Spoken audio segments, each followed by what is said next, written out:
Assalamualaikum warahmatullahi wabarakatuh. Saya Cun Miftahul Jannah. Saya ingin membahas kekuasaan mengadili di dalam hukum perdata.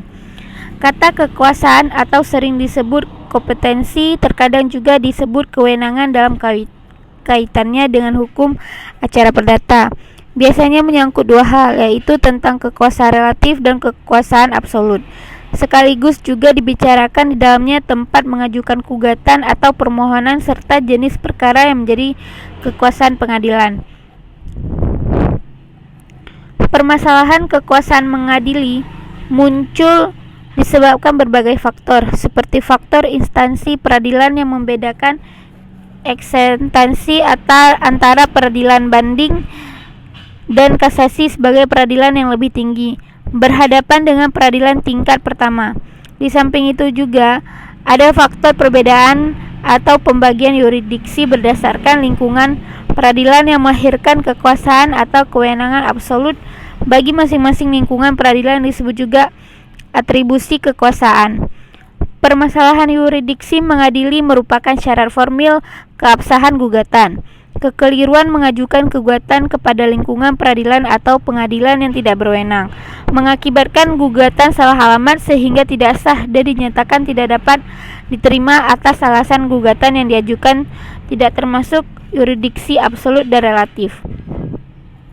Untuk lebih jelasnya lagi, yang pertama ada kekuasaan relatif. Kekuasaan relatif diartikan sebagai kekuasaan pengadilan yang satu jenis dan satu tingkatan.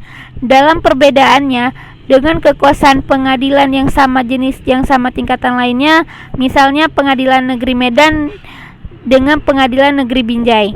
Pengadilan Negeri Medan dan Pengadilan Negeri Binjai satu jenis, sama-sama lingkungan peradilan umum dan sama-sama tingkat pertama. Jadi tiap-tiap pengadilan negeri mempunyai wilayah hukum tertentu atau dikatakan mempunyai yurisdiksi relatif tertentu. Dalam hal ini meliputi satu kota atau satu kabupaten. Yurisdiksi relatif ini mempunyai arti penting sehubungan dengan ke pengadilan negeri mana orang akan mengajukan perkara dan sehubungan dengan hak eksepsi tergugat. Menurut teori hukum acara perdata, apabila penggugat mengajukan gugatannya ke pengadilan negeri mana saja diperbolehkan, dan pengadilan negeri tersebut masih boleh memeriksa dan mengadili perkara sepanjang tidak ada eksepsi atau keberatan dari pihak lawannya.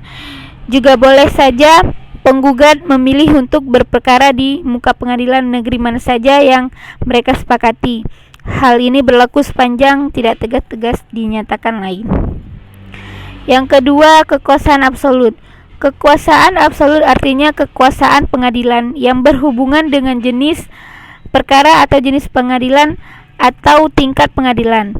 Dalam perbedaannya dengan jenis perkara atau jenis pengadilan atau tingkat pengadilan lainnya, misalnya pengadilan agama berkuasa atas perkara perkawinan bagi mereka yang beragama Islam, sedangkan bagi yang selain Islam menjadi kekuasaan peradilan umum. Pengadilan negerilah yang berkuasa memeriksa dan mengadili perkara dalam tingkat pertama. Tidak boleh langsung berperkara di pengadilan tingkat tinggi atau Mahkamah Agung. Secara singkat, kekuasaan masing-masing lingkungan adalah sebagai berikut.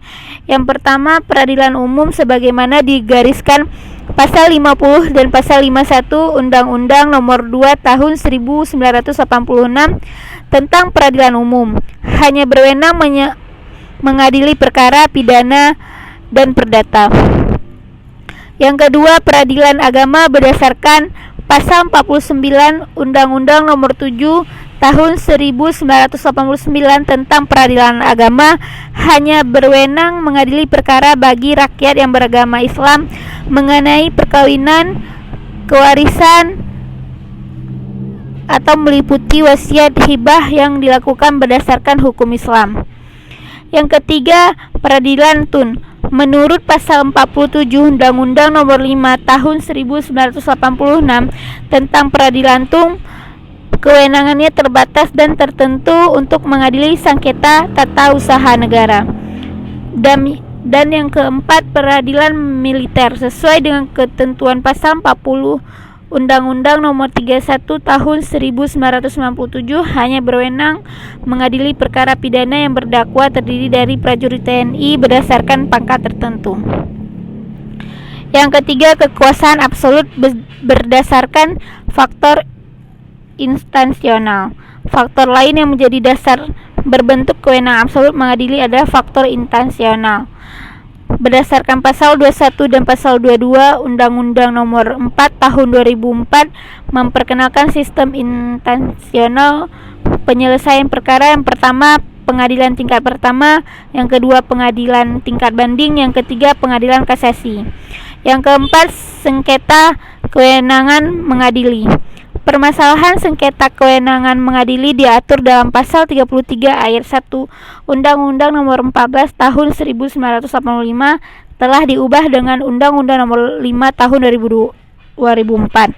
Menurut pasal 33 ayat 1, bentuk sengketa kewenangan mengadili dibagi menjadi dua. Yang pertama, sengketa kewenangan absolut, yaitu sengketa mengadili antara satu lingkungan peradilan dengan lingkungan peradilan lain, dan atau sengketa kewenangan mengadili pengadilan tingkat banding antara lingkungan peradilan yang berlainan.